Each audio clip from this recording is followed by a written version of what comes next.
Olá, Dev. Estou aqui fazendo a apresentação sobre a arquitetura de sais.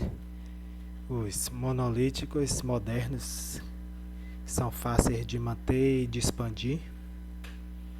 Meu nome é Felipe Bastos e a gente vai falar um pouquinho sobre sistemas desacoplados, certo? Se você, assim como eu ou qualquer dev júnior, começou a desenvolver um sistema por conta própria, sabendo ou não desenvolver sistemas, você com certeza fez um sistema, um aplicativo fortemente acoplado. O que seria isso? Você pega um monte de código e coloca no mesmo arquivo ou na mesma pasta, sem fazer um controle das características desse código, nem faz controle nenhum da arquitetura da aplicação em si. Você simplesmente bota lá todo mundo junto e bota para rodar seu aplicativo ou seu servidor e aquele código lá começa a funcionar com vários bugs, com várias falhas de modelagem, várias falhas de lógica da aplicação. Então, muitas vezes a gente acaba criando um código fortemente acoplado, principalmente quando se é júnior ou nem isso, né? Então fica um código com muitas classes dentro de um arquivo só. Quem desenvolve em Python já viu esse jeito pitônico de desenvolver. Ou cada classe dentro de um arquivo e esses arquivos todos dentro da mesma pasta. Ou quando a gente faz um controle mais organizado com um framework, a gente vai botando classes de acordo com o tipo dela, controller, model ou entidade, serviços. Mesmo assim, ainda está todo mundo ali agrupado na mesma pasta da aplicação. E ainda é um código difícil de dar manutenção, difícil de dividir entre os membros da equipe. Cada um vai trabalhando em um código, uma classe diferente. E fica difícil até mesmo manter a versão desse sistema, desse aplicativo, porque todo mundo está trabalhando em coisas diferentes e a versão da aplicação toda acaba evoluindo, mas a aplicação em si acaba evoluindo pouco, tendo pouco controle das suas características, não é? Então, para organizar melhor a aplicação, a gente costuma modularizar o nosso código, que é o que está representado aqui nesse diagrama UML, que a gente começou a agrupar as classes de acordo com as características dela. Por exemplo, a classe de usuário. E se ele evolui ou não para um administrador do sistema, está dentro do módulo de autenticação de usuário, certo? Aqui no módulo de organização vai todas as classes relacionadas à empresa. No módulo de localização vai as classes relacionadas ao país, estado, cidade, endereço, certo? Aqui eu também agrupei no módulo de pedidos, os pedidos, itens. Poderia ter também modelado também a parte de produtos, mas eu não fiz, também para não crescer muito o diagrama, não ficar muito complexo. E porque o editor em si de UML que eu estava utilizando era meio ruizinho de arrastar, saltar. Então eu preferi manter o diagrama simples, mas poderia ter aqui um módulo de catálogo de produtos, categorias e outras classes dentro desse módulo. O módulo de CRM eu representei ali o customer, que é o cliente, o lead, a oportunidade, campanha. Vai tudo dentro desse módulo do CRM, que é o módulo de gerenciamento do cliente, de relacionamento com o cliente. E também criei aqui um módulo de controle de pagamentos dos pedidos feitos na empresa, certo? Aqui está bem simples, cada classe dentro da seu pacote. Esse pacote aqui está caracterizado como um módulo do sistema.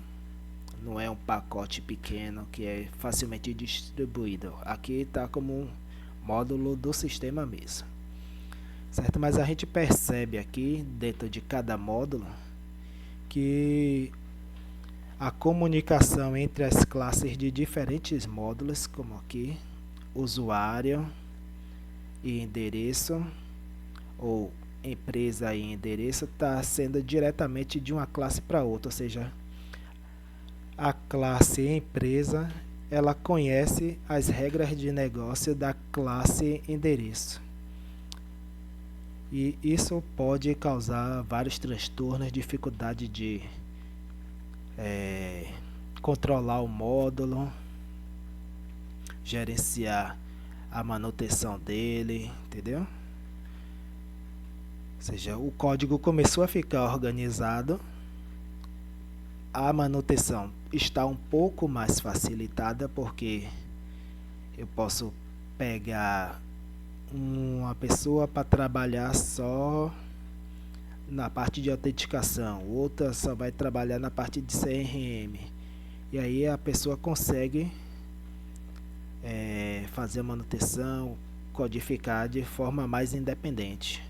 Mas só que o fato dos relacionamentos entre as classes ainda está sendo direto, isso ainda causa problemas, deixando a modelagem do sistema ainda um pouquinho difícil, e difícil também de corrigir bugs. E esse sistema do jeito que está aqui ainda está difícil de ser escalado, porque como é que eu vou escalar, por exemplo, o módulo empresa, sendo que ele organização no caso, sendo que a classe empresa depende diretamente do endereço, só que o endereço pertence a outro módulo.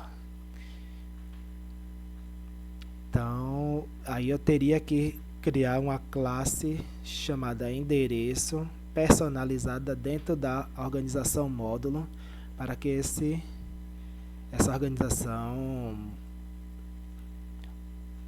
módulo organização ficasse mais independente. Isso aí geraria duplicação de código, ou seja, teria vários problemas que podem ser desencadeados se a gente continuar mantendo o relacionamento das classes diretamente de uma classe para outra, mesmo estando em módulos diferentes. Isso aqui, para quem programa em Django, por exemplo, é muito comum. A gente faz lá o import de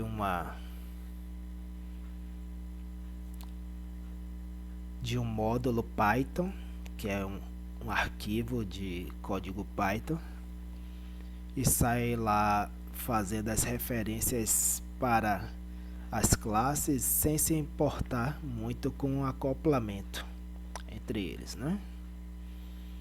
Mas quando a gente precisa fazer manutenção ou escalar, se torna difícil fazer isso. A gente acaba tratando tudo como um monolítico, como uma única aplicação, certo? Então, o que seria a evolução disso para evitar que as classes conheçam regras de negócio de outros módulos. A gente tem que ir para o código desaclopado, que é esse estilo daqui.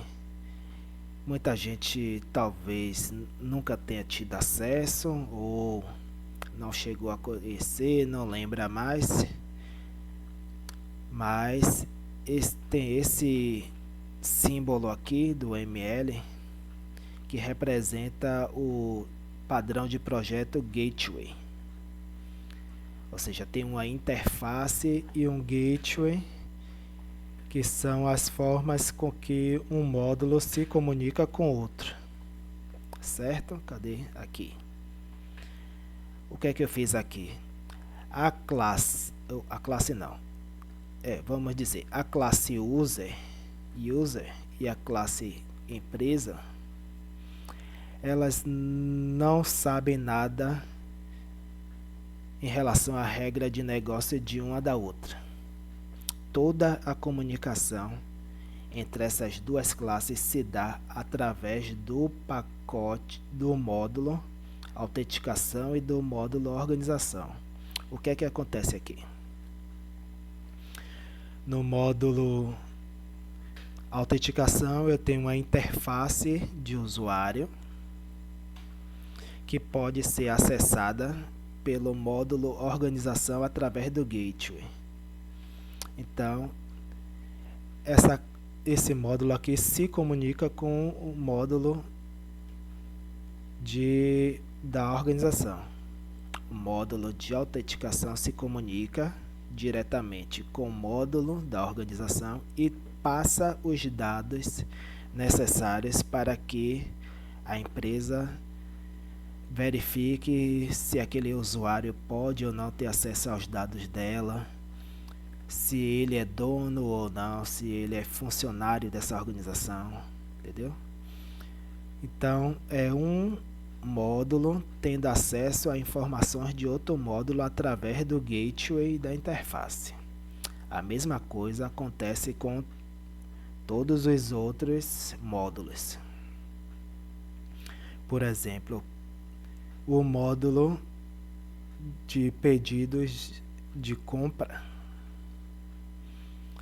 ele não sabe nada sobre a regra de negócio da empresa, ele só vai executar aquela regra de negócio.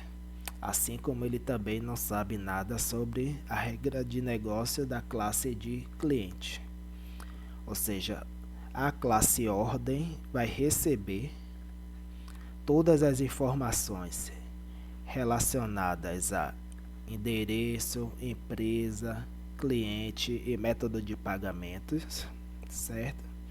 Vai processar só o que importa para ela, vai armazenar lá no banco de dados a informação que ela precisa e não vai ter nenhum envolvimento direto com as outras classes. Ela só vai receber informações e vai passar informações para outros módulos. E aí, o que é que isso acaba ajudando?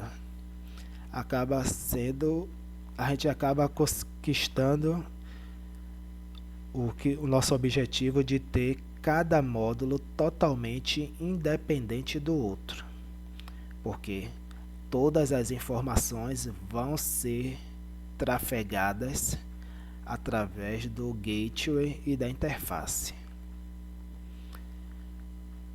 certo?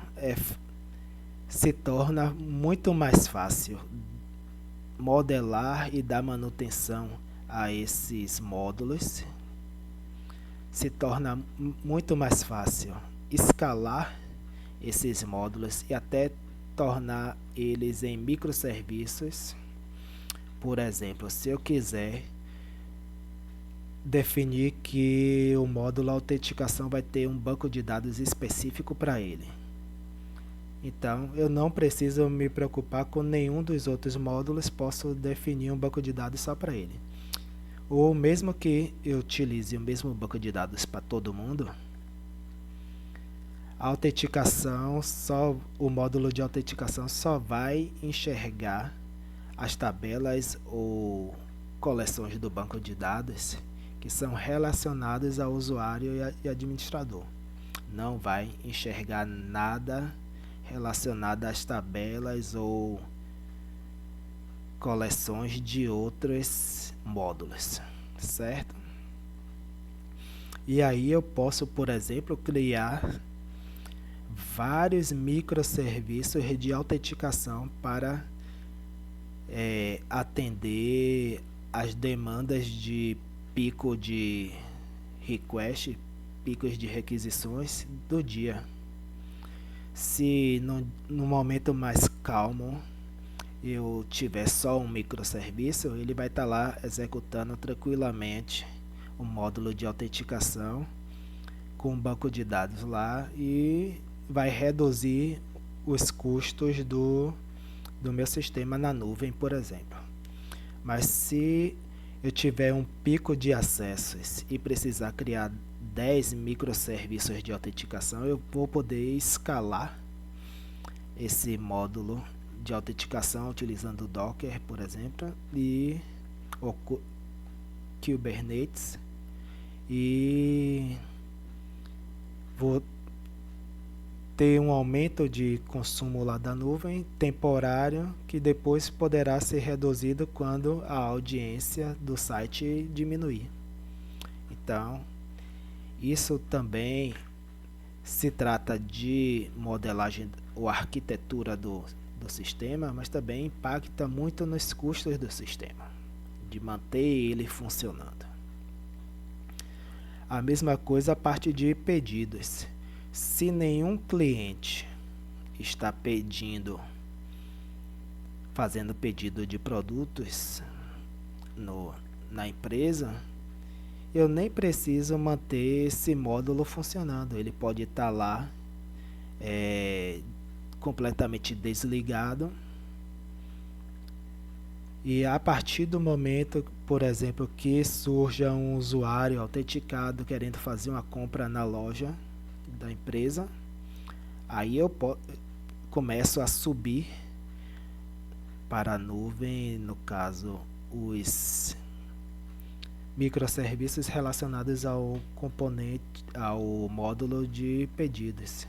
Aí eu vou dimensionar a quantidade de microserviços de acordo com a quantidade de pessoas fazendo pedidos naquele momento.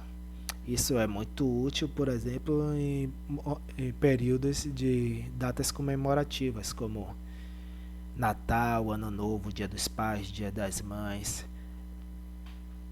Páscoa, Black Friday. Ou seja,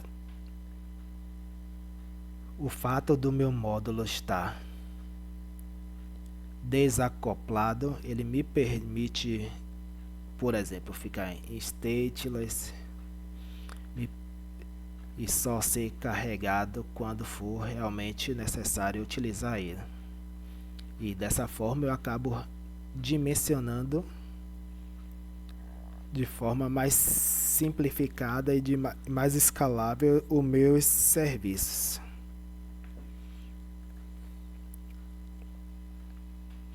A questão do banco de dados aqui também é interessante, porque eu posso, no caso, criar bancos de dados de leitura específicos para aquele módulo, facilitando com que dê resultados mais fáceis para o usuário, mais rápido, e deixar o banco de dados de escrita mais calmo lá na dele, só recebendo escrita quando necessário. Ou seja, a escalabilidade da arquitetura da minha aplicação, quando está desacoplada, ela atinge a característica máxima. E mesmo esse código desacoplado, ele pode ser um monolítico. Ele pode começar como um monolítico, com todos esses módulos independentes, e esses módulos podem ser separados através de alguma outro módulo que vai gerenciar eles, que vai gerenciar essa escalabilidade, fazer com que o que era um monolítico lá estável, seguro, se torne um ambiente de microserviços escalável, apenas dependendo da demanda de acessos ao meu sistema, e não precisando que eu crie uma lógica específica dentro do sistema para fazer isso, ou nem que eu crie projetos independentes, porque o meu sistema já vai estar desacoplado o suficiente para me permitir fazer isso, né? Dividir ele, manter ele como monolítico, dividir ele em microserviços e ter facilidade de escalar ele. Bom, é isso. Aqui eu acho que eu consegui explicar para vocês qual é a importância de fazer uma arquitetura de um sistema, de um aplicativo desacoplado,